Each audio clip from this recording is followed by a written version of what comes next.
Ladies and gents, this is the moment you've been waiting for. A podcast for podcasters. This is Creating the Greatest Show, and I'm your host, Casey Cheshire. Join me as we interview podcast hosts and investigate the ingredients of a successful interview podcast. We'll talk mistakes, earned skills, powerful questions, and more. This show is sponsored by Ringmaster, completely done for you B2B podcast production. Here we go, people. I'm excited for this one. We are rolling. The little cloud blinky blink is blinking. We are on an adventure. It has begun, and let's go. My guest is an absolute, what can I say? He's a amazing person, marketer. He's a dad. He's a husband. He's a data geek. We're going to geek out on this show. What can I say? And he's also a podcaster. So let me introduce you though. He's a marketing thought leader. And his podcast is watched by the people who watch things in B2B marketing. He's recorded over 115 episodes. He's the host of the Funnel Reboot podcast, founder and chief data analyst of marketing. What's new? Glenn Schmelzle, welcome to the show, sir. Hey, thanks so much for having me, Casey. Dude, it's good to have you back. We chatted a long time ago on the marketing podcast. That's right. You came on my show. Yes.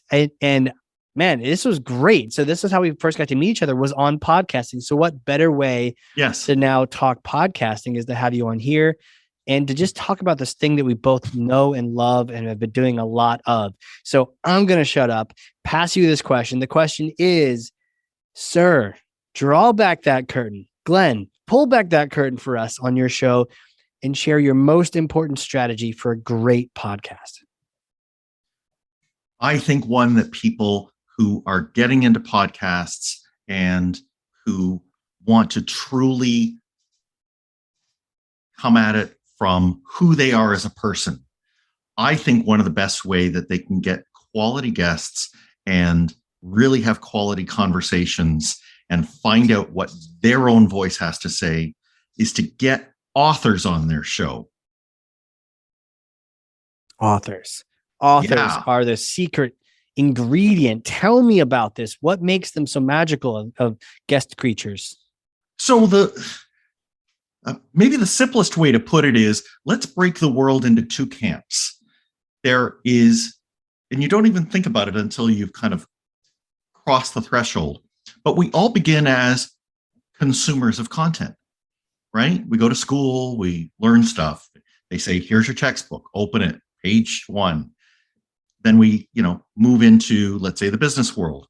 Yeah. And they, say, go to this conference, sit in that, big keynote speaking room and listen to the person on the stage. And so we are naturally consumers of content. We're also, I bet everybody here, I know everybody here is a listener to a podcast. So You're a content consumer there. And when you notice the people who are the leaders, the people who maybe you aspire to be, they've crossed over from being a content consumer to being a producer. And I know I'm making a big deal out of this, seemingly obvious distinction, but a content producer has worked really deliberately to make sure that they have a message that's worth sharing. So if you are going to be a content producer, I'm going to suggest that you think of yourself as going on maybe the road less traveled, right? You're starting along a journey, and a very clear milestone marker for the people that are way ahead of you down the line on that journey are people who've come out with a book. Yes. So if you go to them, whether you want to get to writing a book yourself or not, but if you go to them, you've got this rich target of people who will at least have something very worthwhile to say. And here's the even better part. Because you can go buy their book and read it, you have a chance before you've ever interviewed them to see if that's true. So you can see if that book is full of shit or not. Right. Yeah. And if they do know what they're talking about, because some are, right? Invariably. There are bad books and good books, but they clearly are trying to be good. So Right. if it passes muster with you, it's probably going to be good for your audience too. Okay. And if you go to them, another product of this is they came out with a book for it not to be a dud. I don't think many of them just wanted to, go through all that bother to have it sit on a shelf, right, and collect dust. So they will want to be on your interview. They may even want to share the show because you're talking about something that they want to do well. So it's like they're a professional communicator at that point, right? Because you cross over, and when you authored this book, I've seen this with a lot of people, and I've even felt this myself, where now you start pitching your book everywhere you go. Right. And I think from doing that, it's annoying to start with, but the benefit is, like a comedian who workshops their comedy, they've said it enough times where sometimes you can get a guest that's not an author. They have never said this before. They've never even thought about the question. And it's painful to listen to. Yeah. Right. Like they may eventually get there, but there's a lot of winding and meandering. And an author, exactly. They, whether it was an outside publisher or they self-published, or maybe a friend who read it before it went to print. Hey, get your story down here. Get it tight. Say what you mean to say. Each chapter has a purpose. And so when you talk about it. But you raised one really interesting thing there, and I want to make this distinction. Yeah. I'm not here saying you're flogging a book on your podcast. There are podcast interviews I've done with a book author where the book is saved for the last 10 seconds of the show. But what you have had is a very thorough conversation about what the book covers. Gotcha. Like, where they're coming from, right? Yeah. So that's the best way to go, is where you're not, so you're saying it's not just an ad for the book. You're not selling out completely. Right. How do you do that? How do you get someone who's inevitably prepared to do nothing but pitch their book and say bylines from their book and have a conversation with them and have it not sound like a shill for that? Sure. That book. It's expectation setting. So we, as podcast showrunners, I guess we have to lean into what that title says, and we have to say, all right, I've got to set expectations. It's my show. And right. I mean, if we totally get that, if we don't set anything up for them, that vacuum will be filled by their expectations or assumptions. So a better way to do it is just to say to them what you would prefer. I don't want you outright plugging this book, or I will save that for the end. You will wait until I mention it to bring it up. Right. But what we're going to have is a substantive talk about what you know. And I haven't come across an author yet who had a problem with that. Yeah, I like that you're taking charge, right? Taking command. It is not overly aggressive. It's your show, so stand up for what you want to believe in. And honestly, if you don't, you run the risk of being a part of a show that you're not interested in, which is like the kiss of death, right? Because then you're not into it at all. So who's got that kind of time? I mean, right? It's enough work to create these things. Because then you're babysitting.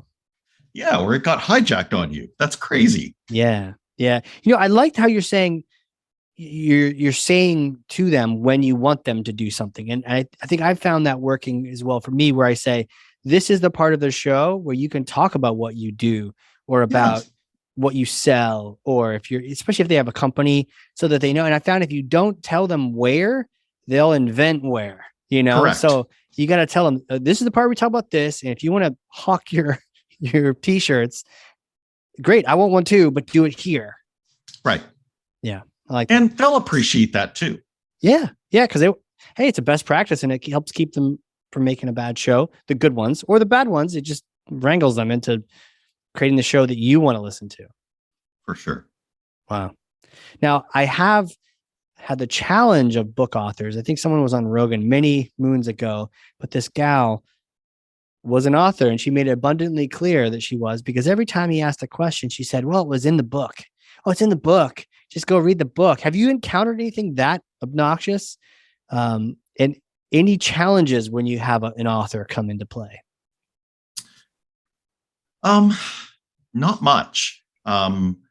Sometimes, so I guess we have to maybe slice authors into segments. So there are, let's start with maybe the top segment. So the top segment are people who are professional speakers and authors and consultants, right? Like that. Yep. So they have, I don't want to say fallen into, but they have found themselves in a place where there's so much volume in the book sales happening that it's their main revenue stream, or it propels them onto the stage, or it gets them into, I had a person tell me that the book propelled them into becoming a consultant to Google.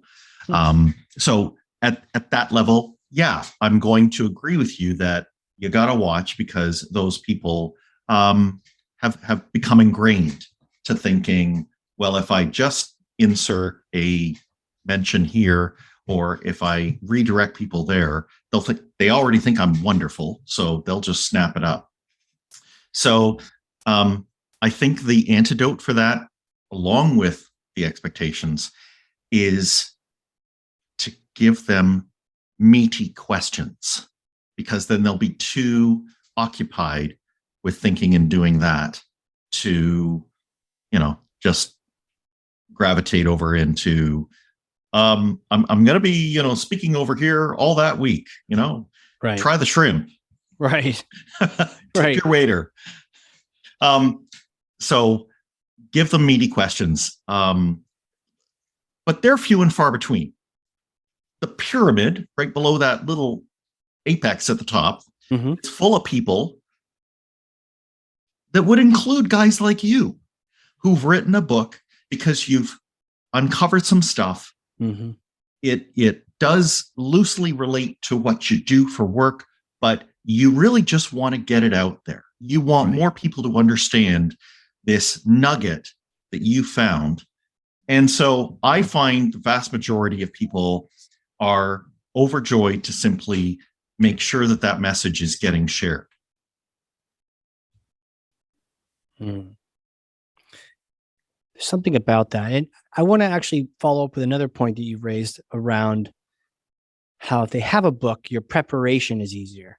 And could you take me now to like your timeline, like sure. How do you prepare? What happens in the middle? What happens at the end? And talk to me that process. Sure. And we can talk about it a bit later, because this is a migration, right? But I was doing podcast episodes where there was almost no book involved, and now I'm doing most podcasts. I was going to ask you that too. Almost exclusively now. Do you just interview authors? Over 3/4. Yeah. Okay. Yeah. Yeah. Well above half, and probably close to 3/4. So the preparation looks different. It's longer. And okay, I'll just talk about it first from the. Do you read it? I'm sorry, I just keep popping in. Well, do you read the book beforehand, or? Yes. So you had to read my book? I'm sorry. You had to go through that. Come on. This is like asking a parent, which of your children do you love the most? No. I've had good experiences really all around. I mean, totally. But there's two timelines here. There's your timeline, which matters. And I'm going to finish this question with talking about the author's timeline. Can't forget about that. But your timeline, let's call it T minus, 8 or 10 weeks from when it ends up happening. You contact them. Hey, saw you have a book. Love it. Would love to talk with you. Yeah. Would you like to come on my show? They say yes. You say, and this is what I put right into the template. I have to do my prep. And now that you're booked, I'm going to buy your book.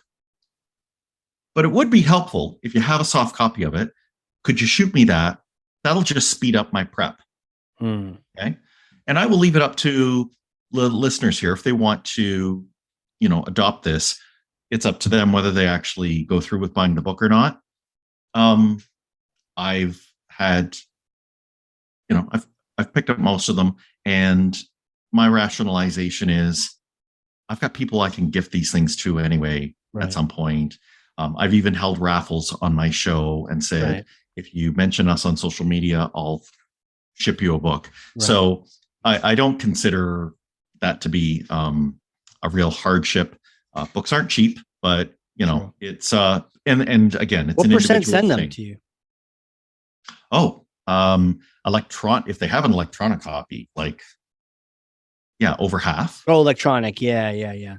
One person said, I'm leery about people copying it, posting on the internet, but here's what I'll do. It's on Kindle. Use this code and it makes the Kindle free. I like that. That's cool. So, or if you're on a Kindle Unlimited, then this is really easy. Right. But yeah, I don't mind asking. I think a tiny bit of friction there to ask and say, if you've got a soft copy and I'm going to be interviewing you, lend a hand here. So then I leave myself time and I do stay on top of what I have to get read and to have it done before the interview. Right. But beyond that, instead of making up show notes and questions, I look at my notes from the book. Really? Okay. There's I might move things around a little bit. Yeah. But essentially, there's all the questions that I need to ask them about. Or I maybe play it like Jeopardy. I read the answer on my note and I make up the question. Oh, interesting. Okay. This is really fascinating to me because I've sort of developed this never read it before thing that I do. Yeah. So I'm not saying anything's right or wrong, but it fascinates me to hear a different approach. So I want to ask you, so from the notes come the questions, or maybe come the answers, and then so does that essentially mean you're asking questions you may know the answer to already? A lot of the time. And I think that's good. You're okay with that? Well, I think especially for your first little bit, if you are only starting a podcast or maybe a dozen or 2 dozen episodes in, I would encourage that. I like that. Interesting. Let's lay bare one thing here, Casey, and that is we all, as going back to my notion of how we all started off as content consumers. You and I we're Gen X, right? So we're of the era where we can remember you turned on the TV. Speak for yourself. I'm like a millennial. I'm like 22. I just this hair thing is my only tell. But okay, we all watched, the 3 network guys, right? Like for us, a content producer was a minor deity. Yeah. They were pretty famous guys, right? They had those and so voices and the funky hair and right.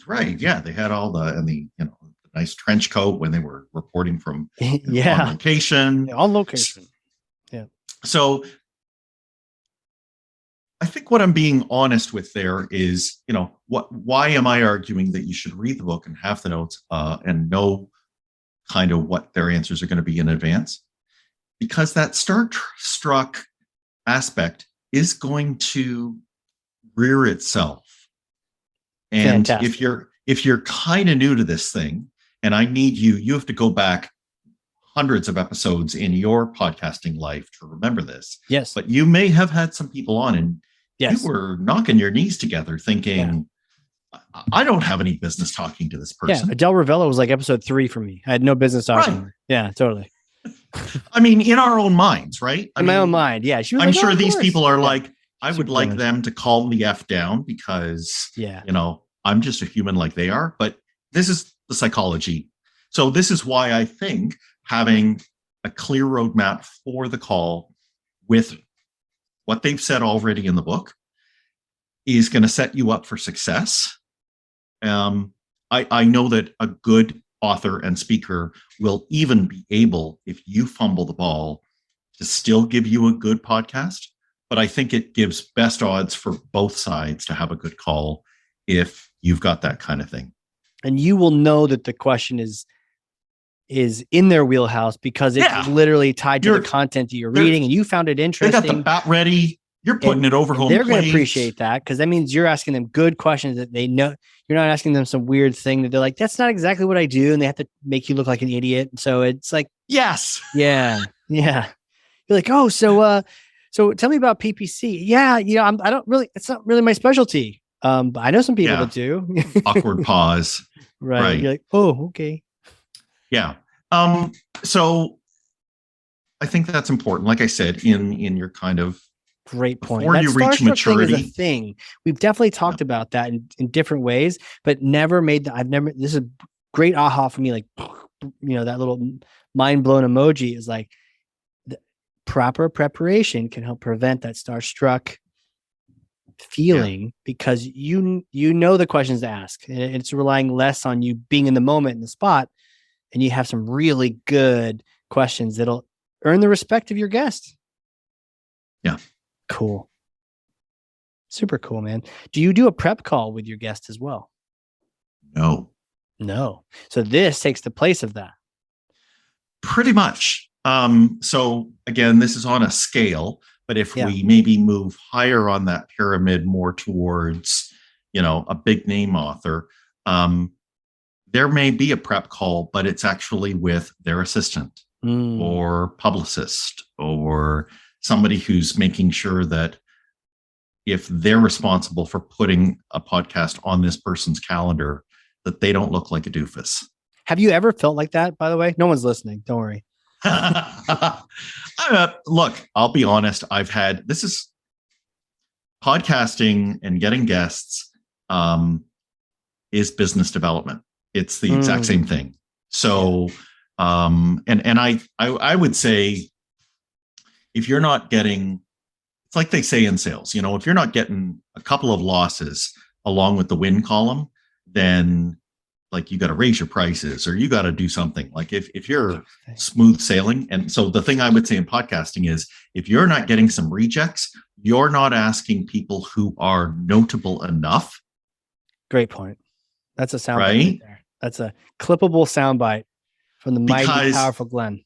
Well, and I want to be clear here. I feel my podcast tries to let those voices that don't get their fair share to be there. One that I will absolutely call out because it bothers me is the male to female ratio. And I think it's, when people say words like systemic, all I can say from my humble observations is when I go to look for female authors of business and marketing books, they're there, but they're not at the same volume as the male authors. So I've got to literally go through the shelves deeper to find female authors. But I want my show to have a half decent, reflection of people who actually know their stuff. And that to me has been completely a gender wash, issue, that there are female authors out there where I say to myself, you should be a best-selling, you should be on stages at conferences I go to. You should be getting way more notice right now. So, so is she saying that it's harder to find? Are there not as many women writing books in your particular, our industry? That's what marketing I'm finding. And if there are any people who know marketing book by your female own filter, authors, so if you use that as a filter, that kind of does skew your own guesting, or makes it harder for you to keep a nice diverse guesting pool because of that filter. Yeah, I know it's an overblown word, but if you want to imagine yourself as a curator, right? Yeah, a good podcaster to me should just be going and finding, turning over stones and then saying to their audience, "Hey, look what I found under here. Notice what I said. I didn't say, look at me." Yeah. Right. Look at what I found. I found something. I was interested in it. You should be interested in it. I will close the loop here on this question you asked about, like, am I getting to people, and is this, am I getting rejected, and what am I doing about that? Yes, for that percentage of your shows where you want to have a highly notable person, there are gatekeepers. There is deafening silence when you make your first approach. So have a swipe file of second and third messages, like have some templates and note down, just like you would in a CRM. All right, I sent them this, crickets. I sent them the next thing, crickets again. I'm going to wait a little bit, but then I'm going to come at it this way. I noticed on their website, they say for media inquiries or public speaking inquiries, go to the Speakers Bureau. Okay, didn't go anywhere with that one, but I'm now going over to this person, and I'm going to make the case for why they should get me on this person's radar. Yeah. Interesting. I really love, okay, there's two talks here. We're going to get back to the diversity thing in a second, but the rejected invites, some of the shows where we're working with people, we get quite a few of those.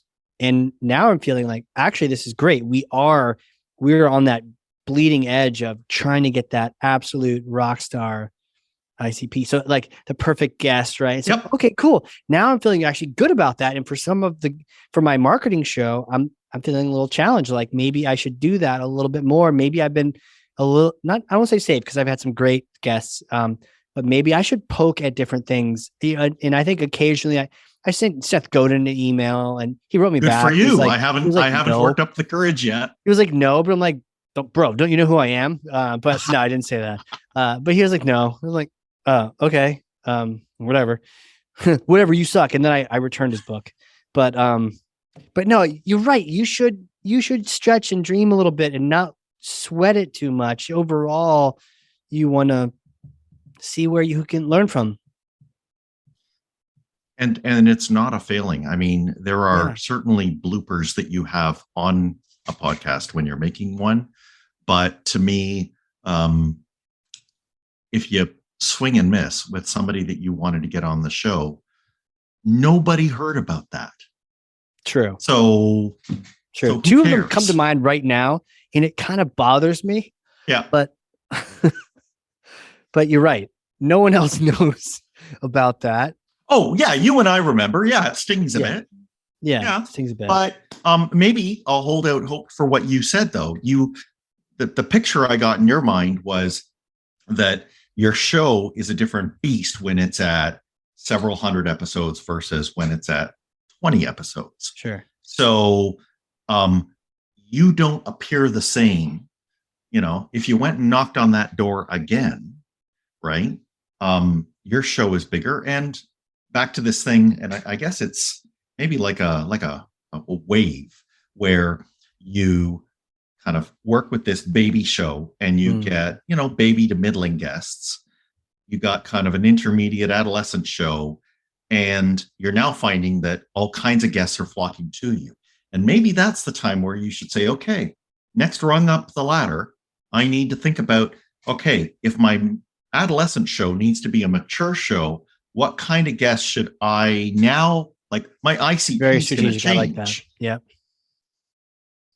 Strategically, it's all marketing. I mean, this is the stuff that most of us do as in a sales and marketing function. And I find it hilarious how many times I just notice that about it, and then rapidly after say, duh, like, of course, it's just like the stuff that you do for your clients or the stuff that you do for your own business. Yeah.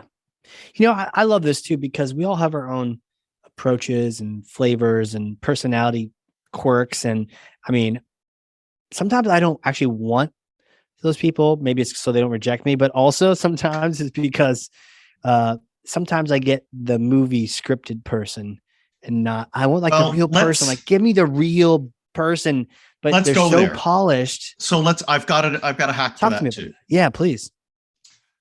And I'm gonna tell you that my show, they say you're a mixture of the 5 friends that you keep around you. So my show, in my mind, and you won't get me to name them, but my show is an amalgam of the 5 shows that were formative to me.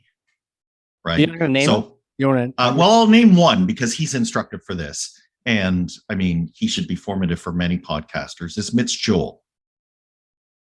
6 Pixels of Separation. Oh. A towering figure in the podcasting world. He's on like episode, he's almost at 850 or 900 of his show. Yeah. So what I noticed about Mitch, and he also will have an uncannily high number of book authors on his show. Mm-hmm. And again, we wait until about a minute before the show closes, where, Mitch kind of springs into the conversation with, so all this stuff we've been talking about, you happen to have a book that came out that talks about that. So now, reverse engineer it. Okay, Mitch read the book. Mitch has been talking about the book the whole time. And now we hear. But Mitch is so good at this that he will gently but intently knock the author a little bit off of their center of gravity. And he'll throw a couple of hooks at them, a couple of curveballs, and he'll see what they have to say about that. And it's because, so let's maybe, people read in different ways, but the way I like to read a book is I like to imagine that I'm sitting in an easy chair and the other person is across from me. We've got some, nice steaming hot beverage in front of us, and we're just having a good chat. Yeah. So he takes it in that way. And I try to channel a bit of that too. When I'm talking with someone, especially a higher up person, I will keep a couple of things. Hey, but what about, and I'm not confronting them directly. I'm not saying chapter 7 was wrong, but I'm just, posing something, knowing that they, came down hard on, one side. And I'm saying, well, yeah, but there's another way to look at that. That gets mentioned after the call in a very positive way. They always come back to me and they say, you asked me 1 or 2 questions there that I never get. Right. And I think that the listener can tell. I think the listener can hear them drawing in their breath, you can hear the wheels turning. There's a little bit more, and it doesn't have that flat talk track feel to it. Yeah, because I think secretly they don't want to be doing the same. It's like for the 100th time, no. Artists playing that song that we all love. Right. And we're going to be pissed if you tweak any note. Sometimes some people won't, but then they just want to riff on it, man, because they've been playing it so much. That's right. Or maybe, to use your analogy, there's maybe a local singer and they invite them up on stage. Yeah. And so those are some of the best the audience videos. Knows this song. Some of the best YouTube videos. Grover or someone pulls some kid up on stage and he can, like, oh man, he can sing. He can sing too. Go. Yeah, all right. And everyone's like, yeah. So and everybody has fun. Exciting for them again. Yeah. Yeah. So it's that maybe that middle ground of and again, I'm borrowing from your and my heritage here, but in the old days of TV, they said recorded in front of a live audience. So that is hella better than laugh track. Right? Right. But that recorded in front of a live audience means that if somebody flubbed something badly, that it was edited out. Yes. So to me, it's a middle ground, right? Saturday Night Live, if they bomb, everybody sees it. It is in there. It's clear. We're streaming it. Over on the talk track side, it is so reheated and refried that it just loses all its freshness. But that kind of, yes, we'll talk to you about the stuff but I'm also going to mix it up a bit. I think they appreciate that. Right. I had the picture of microwaved refried beans. It's like a third time it's been cooked. Even the beans are like, come on, man. Throw me out. I am done. Just let me go, please. That's so good, man. Yeah, so that's a great way to get them off the polish without having to insult them or make them have an unpleasant experience. So that it's something that they're going to enjoy, and it gets you back to that place where you're talking to a human, you're making a connection, you're learning.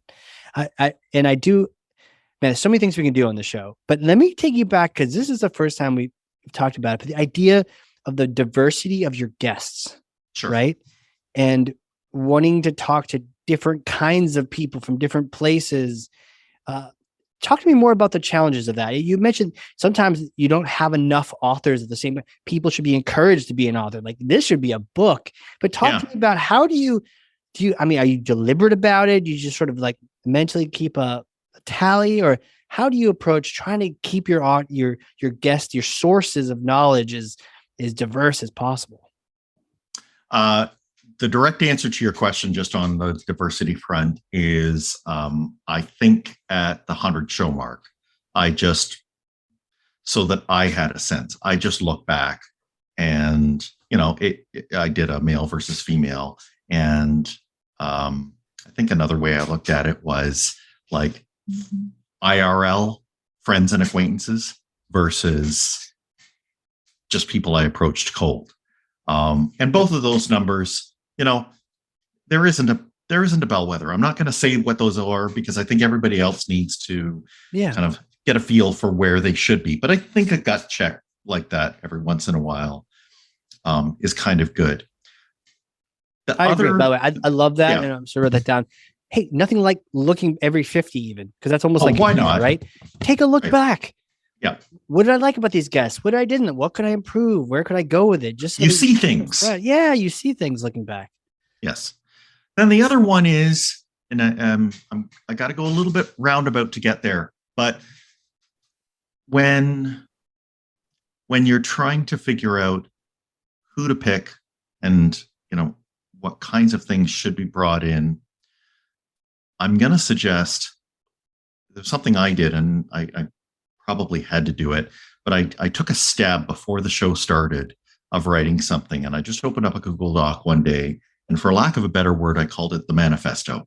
So the manifesto for me, it kind of was all the hopes and dreams, and what would it be like to have an audience of people that found what you had to say to be worthwhile, and what would they want to hear about? And in one part I wrote down, how would you delineate the whole field of what you want to talk about so that you could talk about it for years? Yeah. Okay. So that, I think, helps too, because I don't want to give people the impression that, you just, make a big database of who you want to go after, and then, figure out according to gender or something else, that there's like some algorithm for no. It's more, I've got an audience here. And at that point, to be clear, I had zero audience, but I imagined them, and I imagined what would they want? What are they maybe lacking in their educational, nutritional diet? Yeah. What can I bring? Because let's face it, what I was actually doing was I was working backward into a brand, right? Right. And this is going to sound super hokey, Casey, but if anyone has read Malcolm Gladwell's Outliers, okay, so I would point to that book as having one thing that helped me at that point of sitting down and writing that manifesto, where I was kind of getting a feel for how I'm going to, what would the word cloud look like of things that would be acceptable topics and areas of focus.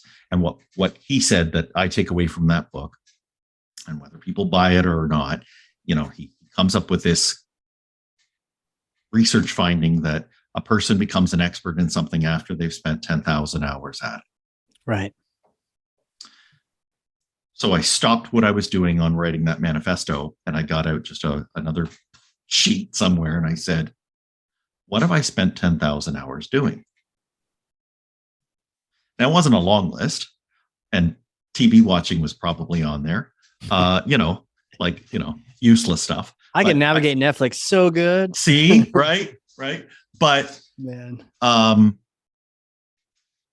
looked at that short list of things, and I mean, I would encourage somebody even to do this if they're like trying to figure out if their LinkedIn profile really speaks of who they are, right? Like ask yourself, what have you done? And maybe in descending order, maybe it's 10,000, 5,000. I don't care. Just make up numbers. But what have you spent a lot of time at? And one of the ones that was right near the top for me was I've read books. Like I've read a lot of books. And then I looked at it and I said, well, how many of them are like sales and marketing books and, good business books? And like the number was, it's nearing 250. I thought, okay, that maybe I did it by accident, but holy cow, that's a lot of doing stuff by accident. And I should maybe notice that and pay attention to that. I don't mind reading. So, and yes, there's still dishes in the sink, but so maybe I shouldn't do that much reading. But my point is, whatever it is that you have a show about, if you look at what you have been drawn to and spending your time on, if you can weave that into how the show is going to provide a focus, it will come through loud and clear with the people who, care about the same thing you do. Yeah. Beautiful, man. The idea of that mission and manifesto, having that vision sheet, you're just writing out like, this is what I'd love it to be. You're literally manifesting that, by just putting it on paper. Beautiful. And I don't know, there are people like Steve Jobs is kind of held out for being a visionary. Other people are good at it. Honest admission, I don't really see myself as a person who, can look out 10, 15 years. But one thing we can all do is look backwards. And so even if that is instructive into what we are probably okay with doing, right? Like, what do you find yourself doing on a Sunday morning when you have, a number of things that you could choose to be doing? Right. So if that somehow can work its way into, whatever, because you will want to find a tribe of listeners who probably find themselves doing that too. And you don't even have to say it out loud. If you just record the people that talk like that, or you use a format that is conducive to that, I think they'll find you. It's almost magic, but not. There's probably some science behind it, but yeah. But I think it's also we gravitate toward people who one have their shit figured out, but then two, I've heard it called law of attraction. Yeah, but people that have a sense of what they want, and we probably respect that because we're all trying to figure that out too. So it's like maybe if I'm near you, I can help figure my stuff out too. Yeah, it's great. I love that aspect of it, and it's powerful. It's important too for audience numbers. That let's be honest, podcast people like to dig in, look at their audience numbers, look at their download numbers, and for the first while, it's not going to be great shakes. Yeah. But if I'm feeling that way, I just remind myself, but I'm going for a slice of humanity that goes out for the same things I do. Yeah. So if there's, only a small number of us, I'm cool with that. Absolutely. And I think one of the things with that, I'd love to sort of plant the seed in people's minds. Is just the other day I was thinking about one listener, right? And I don't know if you've ever done like a webinar and like no one shows up and you're like, well, I'm not doing it. But then one person shows up and you're like, right. Okay. Right. You're on. You don't know this because thankfully I'm not sharing my guest list with you, but this show is literally for you. So I hope you don't leave because that would be sad. Right. But one person. And so every time I see a stat next to the podcast measurements, I have to remind myself that I never was about the vanity metrics anyways, but even just thinking, wow, one person, and I've met a few of these people, so I actually know who they are now, but one person thought, yeah, let me give this a whirl, see what this is, and listened to that conversation, to this conversation.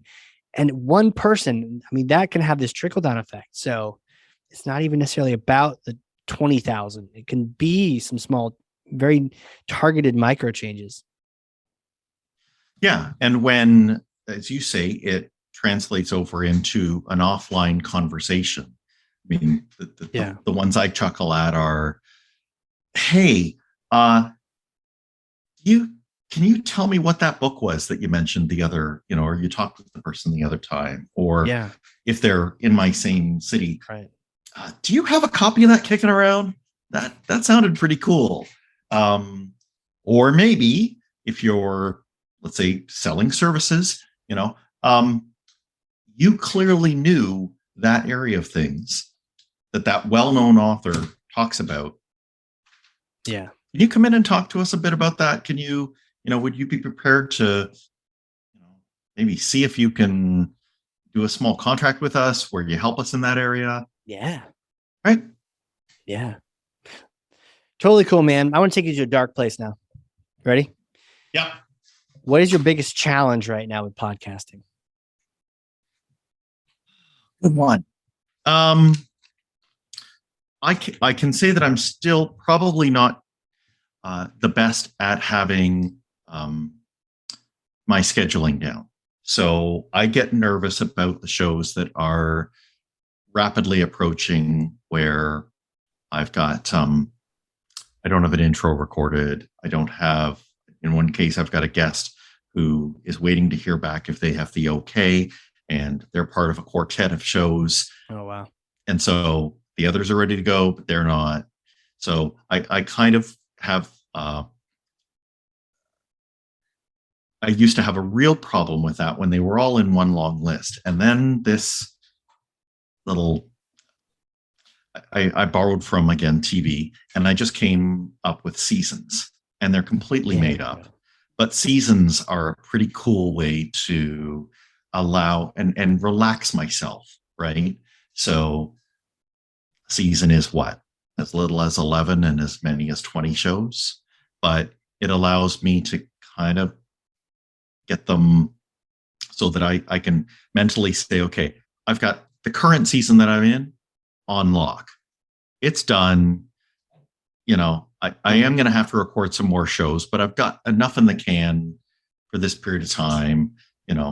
Hate to say it, but COVID came, I got sick, had to move a show, things like that, family issues. So it's nice to have that, but I don't think I've quite licked, and I'm still challenged by planning out enough in advance. And it's a bit of a monster of my own making, because on top of it, I say that many of the shows have to be books. So there's a higher level of, difficulty. It's a lot of reading. I set for myself. Yeah. Right. But so, maybe I'll just get comfortable with being uncomfortable. But yeah, that for me is, I want to think that I can still be doing this for a while. So the sustainable question, right, is always there. And there's all those things moving around in the background. Well, I want to save you now and bring you to the future. Okay. And oftentimes, you take a look back. Let's say a season might be a year, 48, 52 shows, a weekly show. Let's say we're chatting again, and I hope we do, 50 shows from now. And you're looking back. And right now, what does that show look like to you when you're looking at having done 50 shows from now? Is anything changed? What's the vision for this show moving forward? Sure. I think we're at a point, and this is not new. There are people, and I'll call one of them out, who's been very good at explaining how to get in touch with your audience and to how you can actually activate your audience. And I'm talking about Joe Polizzi, who, came to fame with the Content Marketing Institute. I love marketing, right? Yeah. So Funnel Reboot fits squarely in that category. It Mm. is a separate but loosely related brand to what I do as an agency owner. So, and Joe Polizzi, has this set out. If anybody wants, the one book that I would point to that does an expert job of explaining how he looks at it is Content Inc., which has come out with a second edition. And I had the privilege of having Joe on the show in 2021 to talk about that. Nice. To answer your question, I don't think today I'm happy with the feedback loop between the shows that I put out and the audience gathering in. Okay, so you're pushing me here, 50 shows. Okay, so a year from now, there are loose connections, like somebody will shoot a tweet back, hey, good show. Yep. I want to obviously see more of those. But if you look around at what our peers in the podcasting community are doing, those that are following Joe's model will have a Discord community or a LinkedIn group or something somewhere that starts to move to private channels. It starts to move to not only that hub of, the content producer and then all the spokes, the listeners, but moves more into a network, right? A mesh kind of model where listener A is answering a question that listener B had, and it was the podcast host that put them in the forum where they can do that. Yeah. Right. Love that. And that is a powerful thing. So, if we even look over at our counterparts in the music business, why does a Lady Gaga, why does a Taylor Swift have such power? It's because they have built, and they've worked really hard at it, definitely, to build a way for their community to vocalize and speak to each other, as well as to get special access to them.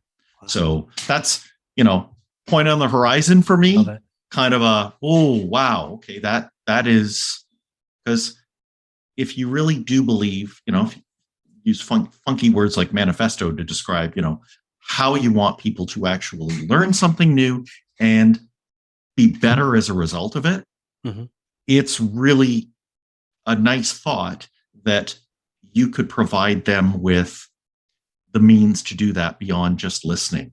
And I guess the last one that is really, on steroids in that same notion is to go beyond a virtual world gathering place to doing it in the physical world. Yeah. With a conference or an event or a series of meetups. Sign me up. Right. And when I hear other podcasters that have done that, I salute that. Yeah.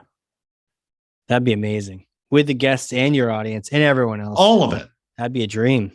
That'd be absolutely a dream. Amazing. Dude, where can people connect with you? Your agency, your podcast, throw them at us. Put them in the show notes. Start with just humble old me at the beginning. So on, Twitter and, Instagram, I'm Hey Glenn S, right? And if you go from there, you can find out about Funnel Reboot, which is also, on those social networks with its own channel, or you can check out Marketing What's New, which is my agency and analytics shop.